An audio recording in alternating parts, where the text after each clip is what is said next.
Next ആണ് facility അല്ലെങ്കിൽ plant location. അപ്പോൾ നമ്മൾ ഈ ഒരു ചാപ്റ്ററിൽ ആദ്യം നമ്മൾ പുതിയൊരു പ്രോഡക്റ്റ് ഡിസൈൻ, നമുക്ക് ആദ്യം ഒരു ഓർഗനൈസേഷൻ ആണെങ്കിൽ, ഒരു മാനുഫാക്ചറിങ് കമ്പനി ആണെങ്കിൽ അവർക്കൊരു പ്രോഡക്റ്റ് വേണം. ആ പ്രോഡക്റ്റിൻ്റെ ഡിസൈൻ എങ്ങനെയാണ്, ആ പ്രോഡക്റ്റിൻ്റെ ഡെവലപ്മെൻറ്റ് എങ്ങനെയാണ്, അത്തരം കാര്യങ്ങൾ നോക്കി. പിന്നെ അത് കഴിഞ്ഞിട്ട് പ്രോഡക്റ്റ് മാത്രമായിട്ട് ഉണ്ടാവില്ല, പ്രോഡക്റ്റിനെ പ്രോഡക്റ്റ് ആക്കുന്നത് ഏതെങ്കിലും ഒരു പ്രോസസ്സിലൂടെ അത് കടന്നു പോകുമ്പോഴാണ്. ആ പ്രോസസ്സ് ഏത് തരം ഉണ്ട്, പൊതുവിൽ ഓരോന്നിൻ്റെയും മെറിറ്റ്സും ഡീമെറിറ്റ്സും ഒക്കെ നോക്കി. ഇനി ഇങ്ങനെയുള്ള ഒരു ഓർഗനൈസേഷൻ ലൊക്കേറ്റ് ചെയ്യേണ്ട കാര്യങ്ങളും സ്ഥലത്തിനെയൊക്കെ കുറിച്ചിട്ടാണ് നമ്മൾ ഇനി നോക്കാൻ പോകുന്നത്. അതിനെയാണ് നമ്മൾ ഫെസിലിറ്റി അല്ലെങ്കിൽ പ്ലാന്റ് ലൊക്കേഷൻ എന്ന് പറയുക. അതായത് a place where men, material, money, machinery etcetera are brought together for manufacturing products. നമുക്ക് പ്രോഡക്ട്സും ഉണ്ടായി, പ്രോസസ്സും ഉണ്ടായി. ഇനി ഈ പ്രോസസ്സ് വെച്ച് പ്രോഡക്ട്സിനെ ഉണ്ടാക്കണമെങ്കിൽ ഒരു സ്ഥലം വേണം. ആ സ്ഥലത്ത് നമ്മളുടെ അതിനാവശ്യമായ ഫെസിലിറ്റീസ് ലൊക്കേറ്റ് ചെയ്ത് ഉണ്ടാക്കിയെടുത്താൽ മാത്രമേ നമുക്ക് ഈ പ്രോസസ്സ് വഴി പ്രോഡക്റ്റിനെ ഉണ്ടാക്കാനായിട്ട് പറ്റുള്ളൂ. സോ ആ ഒരു ഫെസിലിറ്റീനെയാണ്, ആ ഫെസിലിറ്റി ലൊക്കേഷൻ, അതാണ് പ്ലാൻ ലൊക്കേഷൻ അല്ലെങ്കിൽ ഫെസിലിറ്റി ലൊക്കേഷൻ എന്ന് പറയുന്നത്. അപ്പൊ അതെന്താണെന്നാണ് നമ്മൾ ഇനി നോക്കാൻ പോകുന്നത്. ഇനി നമ്മളൊരു പ്ലാന്റ് അല്ലെങ്കിൽ ഒരു ഫെസിലിറ്റി ലൊക്കേറ്റ് ചെയ്യുമ്പോൾ ഒരുപാട് കാര്യങ്ങൾ നമ്മൾ ശ്രദ്ധിക്കണം. Nearness to market, availability of work force, nearness to raw materials, availability of fuel and power, availability of water, transportation facility, communication facility, climatic conditions, government policy, characteristics of the land, water disposal, community attitude, security, momentum of early status, cultural facilities, അങ്ങനെ ഒരുപാട് factors വെച്ചിട്ടാണ്, consider ചെയ്തിട്ടാണ് നമ്മൾ plant location അല്ലെങ്കിൽ facility location നമ്മൾ set ചെയ്യുക. ഇതിൽ ഓരോന്ന് നമുക്ക് നോക്കാം. ആദ്യം നിയർനെസ് ടു റോ മെറ്റീരിയൽ എന്ന് വെച്ചാൽ നമ്മുടെ ഓർഗനൈസേഷനിൽ പ്രോഡക്റ്റ് ഉണ്ടാക്കാനായിട്ട് ഉപയോഗിക്കുന്ന റോ മെറ്റീരിയൽ, അത്തരം റോ മെറ്റീരിയൽ ലാർജ് വോളിയം ആവശ്യമാണെന്ന് വിചാരിച്ചോളൂ.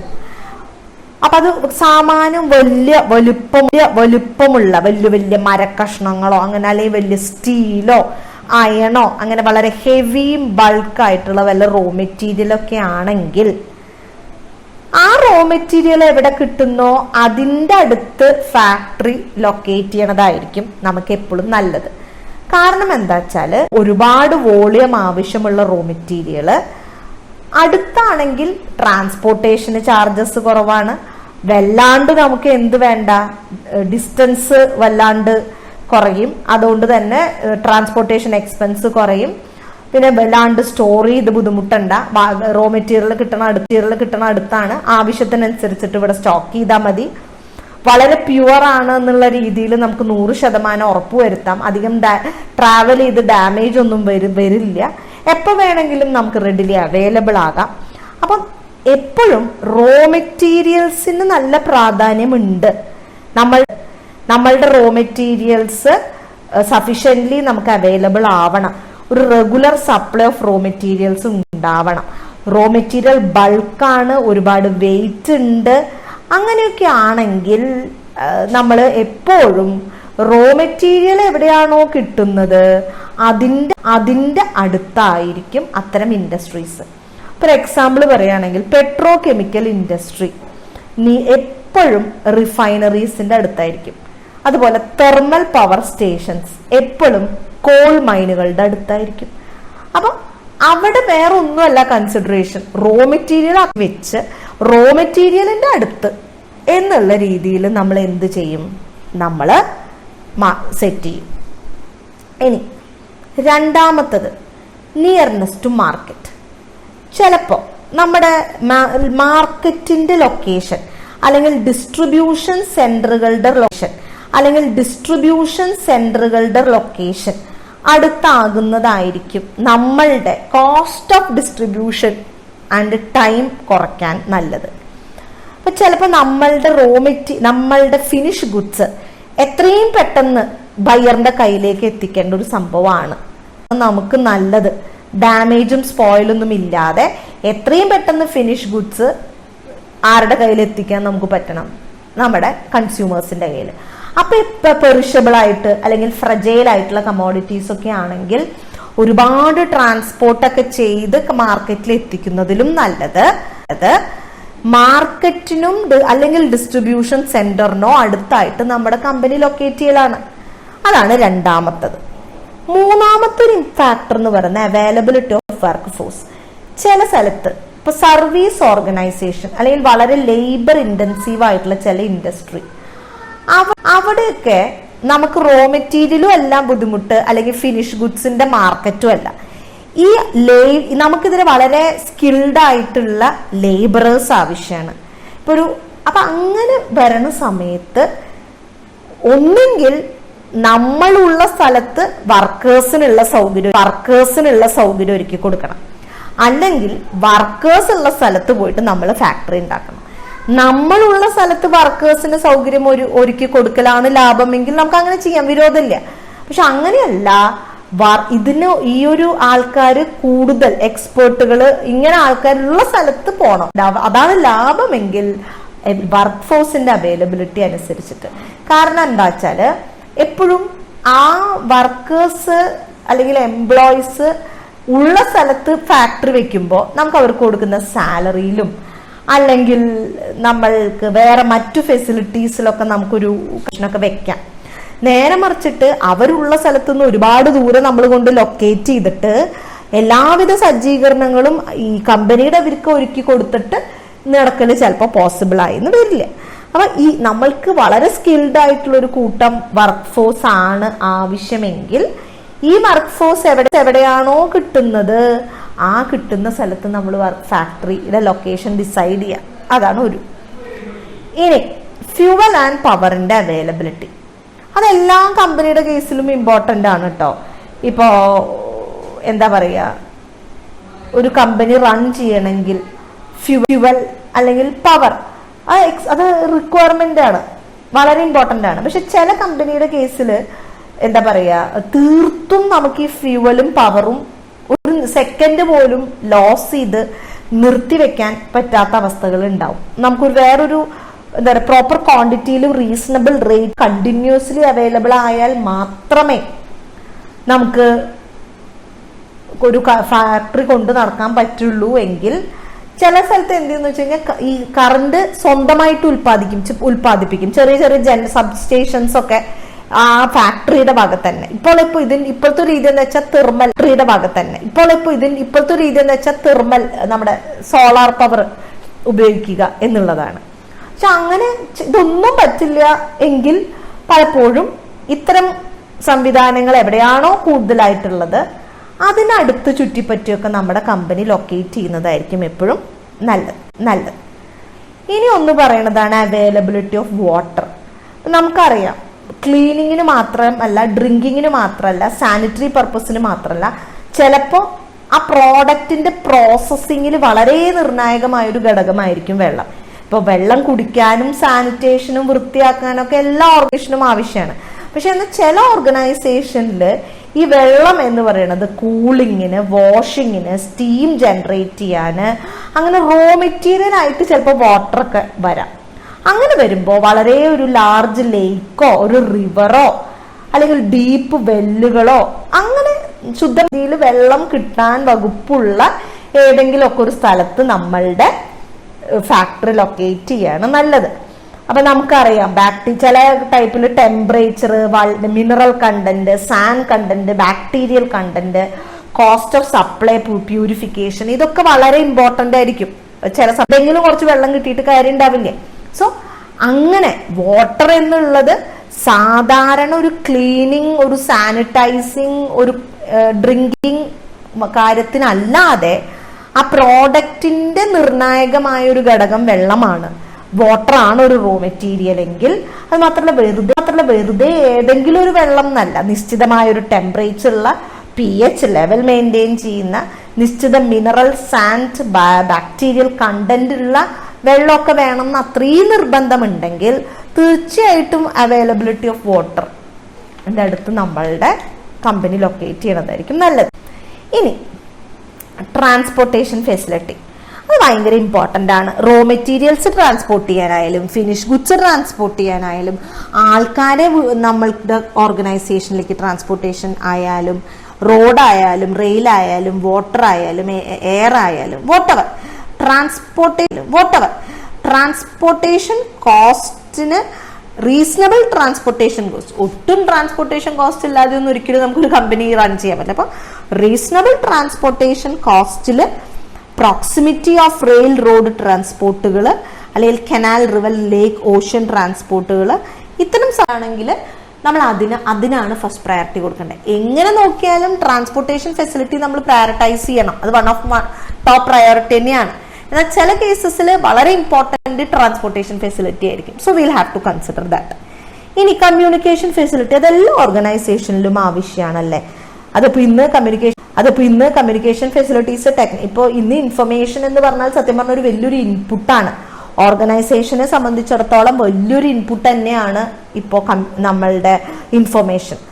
അപ്പോൾ ഇൻഫർമേഷൻ റെഡിലി അവൈലബിൾ ആവണം. ചിലപ്പോൾ കമ്മ്യൂണിക്കേഷൻ ഫെസിലിറ്റികളുടെ അപര്യാപ്തത കൊണ്ട് വളരെ ഏക്കർ കണക്കിന് ലാൻഡ് റൂറൽ ഏരിയയിൽ കിട്ടിയാലും ചിലപ്പോൾ നമുക്ക് അവിടെ ലൊക്കേറ്റ് ചെയ്യാൻ പറ്റിയെന്ന് വരില്ല. നമ്മൾ ചിലപ്പോൾ അർബൻ ഏരിയയിലേക്കൊക്കെ മാറേണ്ടി വരും. സോ കമ്മ്യൂണിക്കേഷൻ ഫെസിലിറ്റി എങ്ങനെ നോക്കുമ്പോഴും അത് ഉള്ളത് അല്ലെങ്കിൽ ഉണ്ടാക്കാൻ പര്യാപ്തത ഉള്ള ഒരു സ്ഥലം തിരഞ്ഞെടുക്കുക എപ്പോഴും നല്ലത്.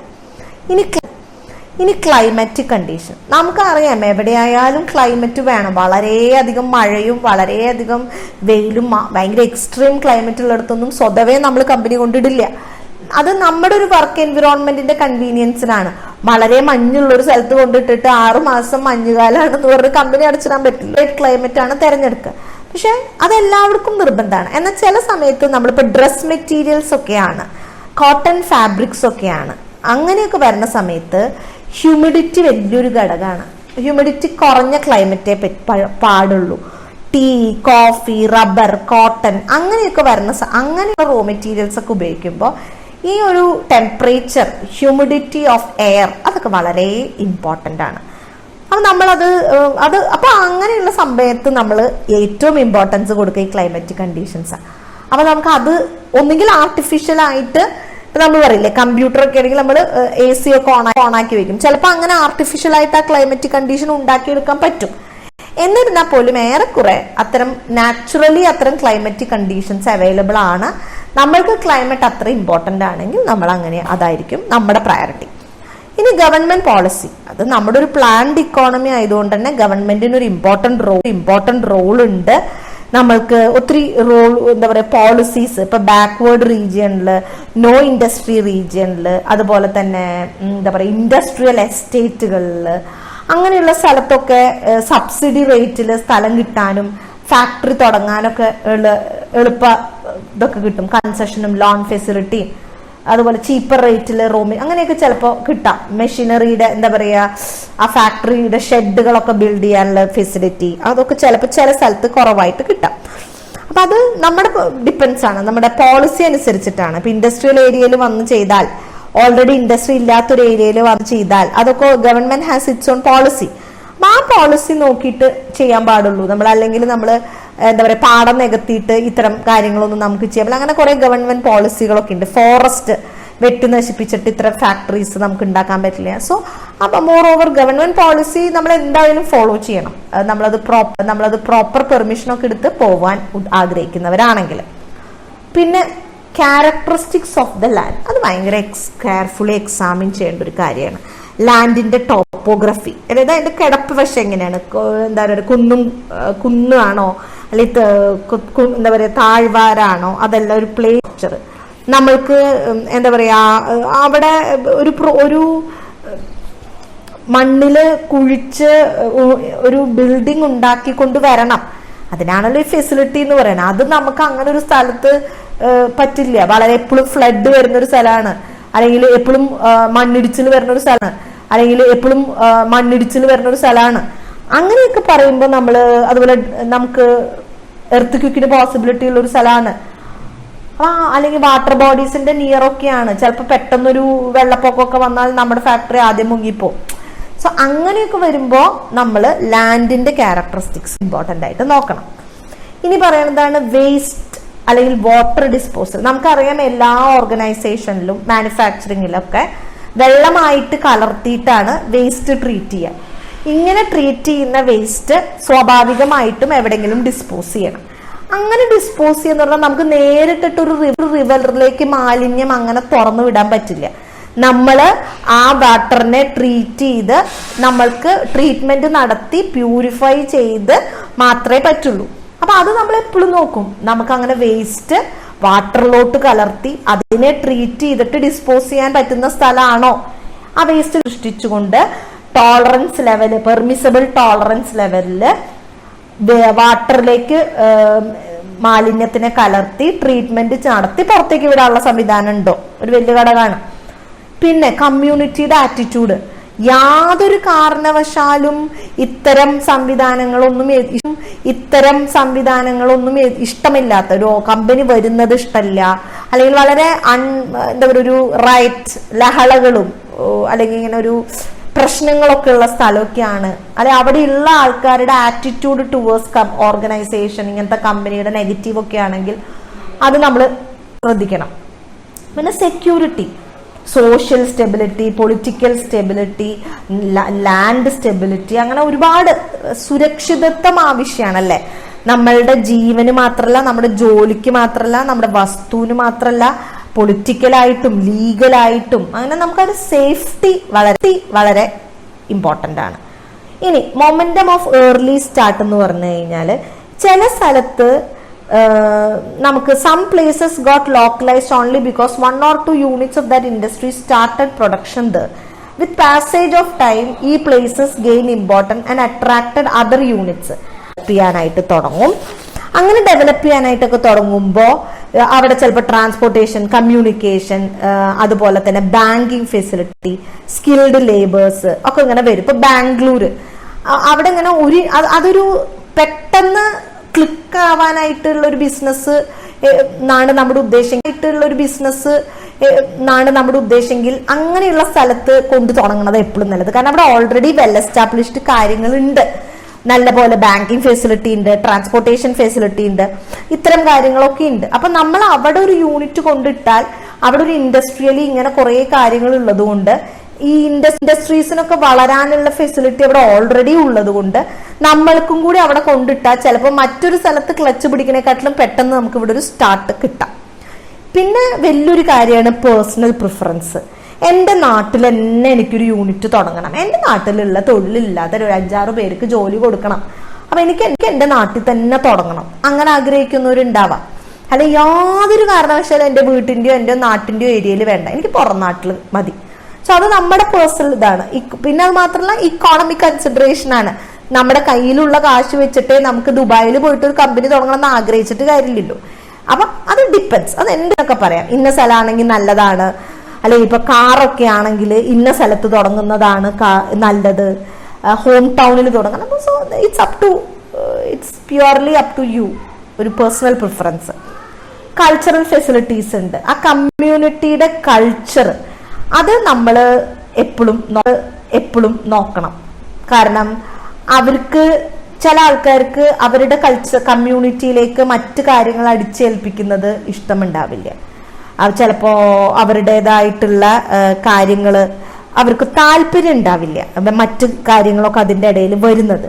അപ്പൊ അവരുടെ കൾച്ചറൽ പ്രിഫറൻസ്, ഇപ്പൊ നമ്മൾ ട്രൈബ്സിന് ഒരു ഉന്നമനം വേണമെന്നും പറഞ്ഞിട്ട് ട്രൈബൽ ഏരിയയിൽ കൊണ്ടൊരു ഓർഗനൈസേഷൻ വെച്ചാൽ സക്സസ് ആവണം എന്നില്ല. നമ്മുടെ ഉദ്ദേശം ചിലപ്പോൾ അവിടെയുള്ള ആൾക്കാർക്ക് ഒരു ഡെവലപ്മെന്റ് ആണെങ്കിലും it need not be successful. കാരണം എന്തുകൊണ്ടാന്ന് വെച്ചാൽ അവിടുത്തെ കൾച്ചറൽ അതിനോട് അനുയോജ്യമല്ല. സോ അത് നമ്മൾ നോക്കണം. ആ ഒരു ഏരിയയിലെ കൾച്ചറൽ ഫെസിലിറ്റീസിന്റെ കൾച്ചറൽ ഫെസിലിറ്റി അല്ല, കൾച്ചറൽ കമ്മ്യൂണിറ്റി ആറ്റിറ്റ്യൂഡ് എന്താണ് എന്നത് നോക്കിയിട്ട് വേണം. അപ്പൊ ഇതൊക്കെയാണ്, ഇത് വളരെ ഇമ്പോർട്ടന്റ് ആണ്. എല്ലാ പോയിന്റും കൂടി കൺസിഡർ ചെയ്തിട്ട് ഒരു ബെസ്റ്റ് സ്ഥലം കണ്ടെനിക്ക് നമ്മുടെ പ്രോഡക്റ്റിന്റെ സ്വഭാവം അനുസരിച്ചിട്ട് നമ്മുടെ ഓർഗനൈസേഷന് ഇതിൽ ഇമ്പോർട്ടന്റ് ആയിട്ട് റാങ്ക് ചെയ്യുക. ഒരു 10 ഇമ്പോർട്ടന്റ് കാര്യങ്ങൾ എന്താണെന്ന് അതിൽ പ്രയോറിറ്റൈസ് ചെയ്തിട്ട് സാമാന്യം തെറ്റില്ലാതെ നമ്മുടെ ഇമ്പോർട്ടന്റ് ആയിട്ട് വരുന്ന കാര്യങ്ങൾ അവൈലബിൾ ആകുന്ന രീതിയിലുള്ള ഒരു സ്ഥലം കാണുക. കോംപ്രമൈസ് ഒക്കെ ചെയ്യേണ്ടി വരും. ഈ എല്ലാ ഫാക്ടേഴ്സും 16 ഫാക്ടേഴ്സും സ്യൂട്ടബിൾ ആയിട്ടുള്ള ഒരു സ്ഥലമൊന്നും ചിലപ്പോൾ കിട്ടിയെന്ന് വരില്ല. സോ ഇതിൽ നമ്മൾ പ്രിഫർ ചെയ്യുന്നത് നമ്മുടെ പ്രോഡക്റ്റിന്റെ സ്വഭാവമൊക്കെ അനുസരിച്ചിട്ട്, നമ്മുടെ പ്രിഫറൻസ് അനുസരിച്ചിട്ട് നമ്മൾ ഏറ്റവും ഇമ്പോർട്ടന്റ് ആയിട്ടുള്ള ചില കാറ്റഗറീസ് വെച്ചിട്ട്